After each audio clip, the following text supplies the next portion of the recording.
नमस्कार। आज मैं आपके सामने सुमित्रा नंदन पंत के जीवन व लेखन के परिचय में कुछ जानकारियां देने वाली हूँ। देखें जरा, सुमित्रा नंदन पंत का जन्म अल्मोड़ा उत्तरांचल के कौसानी के सुरम्य वातावरण में 20 मई 1900 को एक संपन्न परिवार में श्री गंगा दत्त पंत व श्रीमती सरस्वती देवी की 8वीं संतान के रूप में हुआ। दुखित बात यह रही कि इनके जन्म के लगभग 6 घंटे बाद ही इनकी माता का देहावसान हो गया। इनकी दादी ने फिर इनका पालन पोषण किया। एक शिव भक्त थे हरिगिरि गोसाई। उन्होंने इनका नाम गोसाई दत्त रखा और गले में एक रुद्राक्ष भी बांध दिया। सुमित्रा नंदन पंत सबसे छोटी संतान थे और घर परिवार में सबके लाडले थे। अलग अलग सुंदर परिधान पहनना व सुंदर बाल बनाना इनकी बचपन से ही पसंद रही। ऐसा अपने एक साक्षात्कार में पंत जी ने स्वयं भी कहा है। 1905 में घर के पुरोहित के द्वारा इनका विद्यारंभ हुआ। बाद में इन्हें कौसानी के वर्नाक्युलर स्कूल में प्रवेश दिलाया गया। वर्नाक्युलर स्कूल्स होते थे जिसमें मातृभाषा में बच्चों को पढ़ाई कराई जाती थी। संस्कृत व पर्शियन भाषा का ज्ञान इन्हें इनके फूफा जी ने घर पे ही करवाया। इस प्रकार इन्हें घर पर ही चहुमुखी व्यक्तित्व विकास का अनुकूल वातावरण मिला था। 1910 में ये गवर्नमेंट हाई स्कूल अल्मोड़ा चले गए। यहीं उन्होंने लक्ष्मण के चरित्र से प्रभावित होकर अपना नाम गोसाई दत्त से बदलकर सुमित्रा नंदन पंत रख लिया। सुमित्रा नंदन यानी सुमित्रा के पुत्र लक्ष्मण। और नेपोलियन के चरित्र से और उसके व्यक्तित्व से भी ये बहुत प्रभावित थे, तो इन्होंने नेपोलियन की तरह अपने बाल रखे और ताउम्र रखे। माथे पे एक घुंघराली सी लठ जो थी इनके और थोड़े लंबे बाल, तो वो उनके व्यक्तित्व का अंग बन गए थे। 1918 में मंझले भाई के साथ ये क्वींस कॉलेज गए और वहां से फिर आगे की पढ़ाई के लिए इलाहाबाद यानी प्रयाग आज की डेट में बोल दिया जाता है, वहां चले गए। 1921 में असहयोग आंदोलन के दौरान महात्मा गांधी के प्रभाव में इन्होंने कॉलेज छोड़ दिया और फिर हिंदी, संस्कृत, अंग्रेजी, बांग्ला आदि का स्वाध्याय ही किया। इलाहाबाद में उनकी काव्य चेतना का विकास हुआ।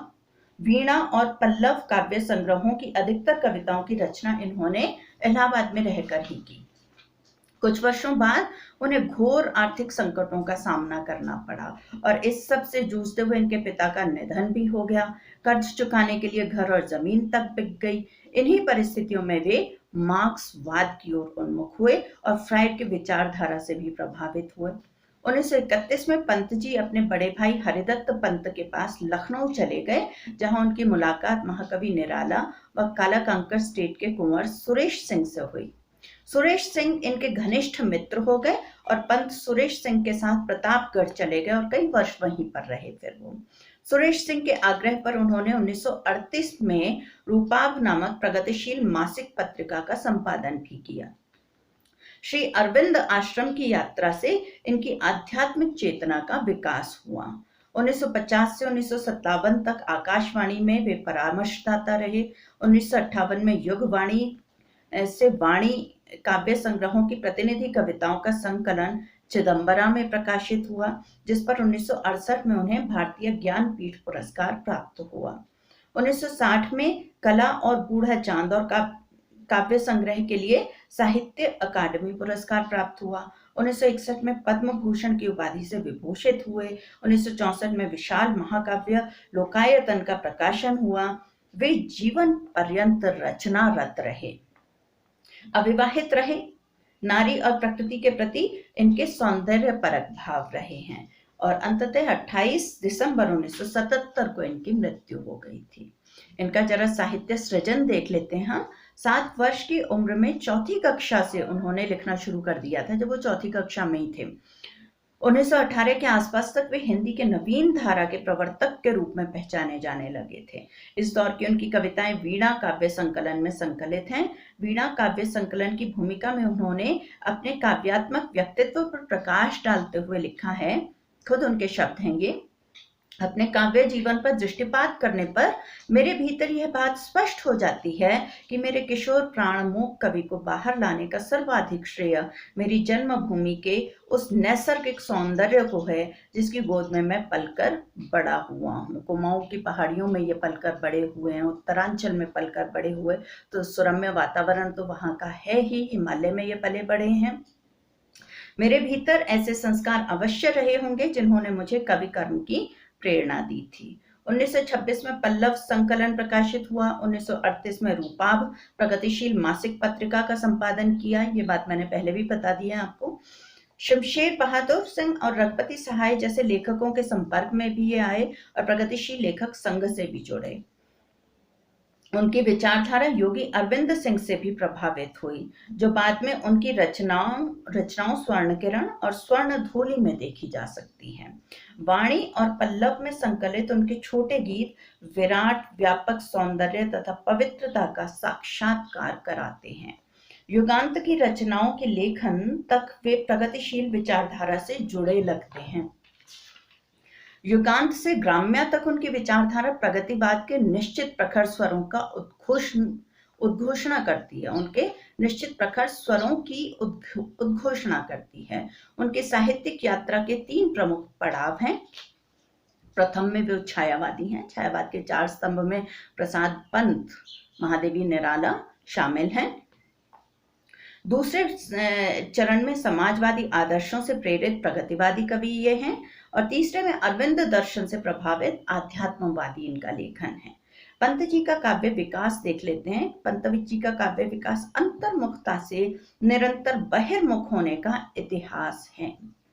अंतर्मुखी स्वभाव यानी कि आप मन मन में सोच रहे हैं, ऑब्जर्व कर रहे हैं, सारी चीजों को नोटिस कर रहे हैं, लेकिन बोल कम रहे हैं। और बहिर्मुखी जो आपको जितना भी ज्ञान अंतर में है उसको आप प्रकट कर रहे हैं और खुलकर अपनी बातों को सामने रख रहे हैं। तो शुरुआत में ये अंतर्मुखी लगते हैं और बाद में इनका बहिर्मुखी विकास होता है। तो वो सब इनके लेखन में दृष्टिगोचर होता है। प्रकृति के वैचारिक सुकुमारता और सौंदर्य की इनमें अद्भुत दृष्टि है और इसका सीधा प्रभाव उनकी सांस्कृतिक अभिरुचियों, रहन सहन, भाषा शैली आदि पर पड़ता है। इनका रहने सहने का तरीका जो था बहुत ही क्या कहेंगे उसे रोचक था और उन्हें तरह तरह की पोशाकें पहनने का शौक था। किसी ने कहा भी है कि ये बिल्कुल जैसे अंग्रेजी साहित्य के रोमांटिक कवि थे उनकी तरह की इनकी वेशभूषा थी और उनके लेखन पर भी प्रभाव आया है। 1942 के भारत छोड़ो आंदोलन, 1947 के भारत विभाजन, 1962 के चीन आक्रमण, 1965 के पाकिस्तान युद्ध की विभीषिका ने उनकी सोच को अत्यधिक प्रभावित किया, जिसके दर्शन उनकी कविताओं में भी होते हैं। अंतिम दौर की कविताओं में आध्यात्म का दर्शन है। 1907 से 1918 के काल को स्वयं उन्होंने अपने कवि जीवन का प्रथम चरण माना है। इस काल की कविताएं वाणी में संकलित हैं। सन 1922 में उच्छ्वास और 1926 में पल्लव का प्रकाशन हुआ। इनकी कुछ अन्य काव्य कृतियां हैं, मैं नाम ले देती हूँ। ग्रंथि, गुंजन, ग्राम्या, युगांत, स्वर्ण किरण, स्वर्णधूलि, कला और बूढ़ा चांद, लोकायतन, चिदंबरा, सत्यकाम आदि। उनके जीवन काल में कुल 28 पुस्तकें प्रकाशित हुई, जिनमें कविताएं, पद्य नाटक और निबंध आदि शामिल हैं। पंत अपने विस्तृत साहित्य में एक विचारक, दार्शनिक और मानवतावादी के रूप में सामने आते हैं। उनकी सबसे कलात्मक कविताएं पल्लव में संग्रहित हैं, जो 1918 से 1925 तक लिखी गई 32 कविताओं का संकलन है। इसी संग्रह में उनकी प्रसिद्ध कविता परिवर्तन संग्रहित है। तारापथ उनकी प्रतिनिधि कविताओं का संकलन है। उन्होंने 1933 में ज्योत्सना नामक एक रूपक लिखा। अब रूपक यहाँ आप अलंकार की सेंस में नहीं लेंगे। रूपक का अर्थ है फीचर लेखन, ठीक है। ये लेखन की एक विधा है, इसके बारे में कभी मैं आपको विस्तार से किसी और वीडियो में बता दूंगी। तो इन्होंने एक रूपक की रचना की ज्योत्सना नाम से, जिसमें इनकी विचारधारा विकसित मानववाद तथा काल्पनिक समाजवाद के रूप में उभर कर सामने आई है। उन्होंने मधु ज्वाल नाम से उमर खय्याम की रुबाइयों के हिंदी अनुवाद का संग्रह भी निकाला। और डॉक्टर हरिवंश राय बच्चन के साथ मिलकर संयुक्त रूप से उन्होंने खादी के फूल नामक कविता संग्रह प्रकाशित करवाया। चिदंबरा पर इन्हें 1972 में ज्ञानपीठ पुरस्कार व कला व बूढ़ा चांद पर साहित्य अकादमी पुरस्कार प्राप्त हुआ। लोकायतन पर सोवियत लैंड नेहरू पुरस्कार मिला।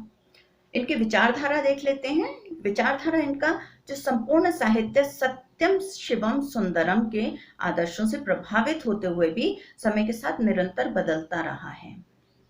जहाँ प्रारंभिक कविताओं में प्रकृति और सौंदर्य के रमणीय चित्र मिलते हैं और छायावाद की सूक्ष्म कल्पनाओं व कोमल भावनाओं के दर्शन होते हैं, वहीं अगले चरण की कविताओं में प्रगतिवादी और विचारशीलता के दर्शन होते हैं। प्रगतिवादी विचारशीलता के दर्शन होते हैं। उनकी सबसे बाद की कविताएं अरविंद दर्शन व मानव कल्याण से ओतप्रोत हैं। पंत परंपरावादी आलोचकों और प्रगतिवादी तथा प्रयोगवादी आलोचकों के सामने कभी नहीं झुके। उन्होंने अपनी कविताओं में पूर्व मान्यताओं को नकारा नहीं। उन्होंने अपने ऊपर लगने वाले आरोपों को नम्र अवज्ञा नामक कविता के माध्यम से खारिज कर दिया। वो कहते थे, गा कोकिला संदेश सनातन, मानव का परिचय मानवपन। सुमित्रानंदन पंत के कोसानी स्थित पुराने घर को उनकी मृत्यु उपरांत सुमित्रानंदन पंत वीथिका नाम से एक संग्रहालय के रूप में परिवर्तित कर दिया गया है, जिसमें उनके व्यक्तिगत प्रयोग की वस्तुओं, कविताओं व अपने जो उनका मित्र थे उनके कुंवर सुरेश सिंह और हरिवंश राय बच्चन, इनको लिखे हुए पत्रों की पांडुलिपियों को सुरक्षित रखा गया है। इसमें पुस्तकालय भी है। सुमित्रानंदन पंत ने अपनी मातृबोली कुमाऊनी इनकी मातृबोली थी, उसमें मात्र एक कविता लिखी है जो बुरांश के फूल से संबंधित है। बच्चे इसे सर्च करके देख सकते हैं, क्योंकि पूरी हिमालयन रेंज है और एक सी वनस्पति होती है, तो हम हिमाचल के लोग ज्यादा कनेक्ट कर सकते हैं। इन्हें हिंदी साहित्य का वर्ड्सवर्थ भी कहा जाता है और शब्द शिल्पी भी कहा जाता है। जैसा कि मैं हमेशा करती हूँ, लेखक परिचय के साथ साथ मैं उनकी एक दो जरूर आपको कविताएं सुनाती हूँ, ताकि आप उन्हें ज्यादा अच्छे से समझ सकें। फिर अगले वीडियो में हम जो सिलेबस में इनकी कविता हैं उस पे आएंगे। वो शायद बहुत लंबी कविता है, आई डाउट कि वो एक वीडियो में आ पाएगी कि नहीं आ पाएगी। फिलहाल आप इनकी दो कविताएं सुने। पहली का शीर्षक है मोह, और बहुत कनेक्ट करेंगे इन लाइनों से आप। बहुत चर्चित पंक्तियां हैं ये इनकी कविता की। देखें, मोह। छोड़ ध्रुवों की मृदु छाया, तोड़ प्रकृति से भी माया, बाले तेरे बाल जाल में कैसे उलझा दूं लोचन। भूल अभी से इस जग को, तजकर तरल तरंगों को, इंद्रधनुष के रंगों को, तेरे भ्रूभंगों से कैसे बिंधवा दूं निज मृग सामन। भूल अभी से इस जग को, कोयल का वह कोमल बोल, मधुकर की वीणा अनमोल, कह तब तेरे ही प्रिय स्वर से कैसे भर लूं सजनी श्रवण। भूल अभी से इस जग को, उषा सस्मित किस लय दल, सुधा रश्मि से उतरा जल, न अधरामृत ही के मद में कैसे बहला दूं जीवन। भूल अभी से इस जग को। अगली जो कविता है उसका शीर्षक है कुसुमों के जीवन का पल। मैंने आसान भाषा वाली इनकी कविता ली है, अदरवाइज संस्कृत निष्ठ भाषा का प्रयोग इनका ज्यादातर हुआ है। देखें जरा, कुसुमों के जीवन का पल। कुसुमों के जीवन का पल, हंसता ही जग में देखा, इन म्लान मलिन अधरों पर स्थिर रही न स्मित की रेखा। बहुत सुंदर है, मीनिंग में जाना जरा। कुसुमों के जीवन का पल, हंसता ही जग में देखा, इन म्लान मलिन अधरों पर स्थिर रही न स्मित की रेखा। बन की सूखी डाली पर सीखा कली ने मुस्काना। बन की सूखी डाली पर सीखा कली ने मुस्काना, मैं सीख न पाया अब तक सुख से दुख को अपनाना। कितनी सुंदर पंक्ति है, मैं सीख न पाया अब तक सुख से दुख को अपनाना। कांटों से कुटिल भरी हो यह जटिल जगत की डाली, इसमें ही तो जीवन के पल्लव की फूटी लाली। अपनी डाली के कांटे बेधते नहीं अपना तन, अपनी डाली के कांटे बेधते नहीं अपना तन, सोने सा उज्जवल बनने तपता नित प्राणों का धन। दुखतावा से नव अंकुर पाता जग जीवन का बन, करुणार्द्र विश्व की गर्जन बरसाती नवजीवन का। आज के लिए इतना ही। धन्यवाद।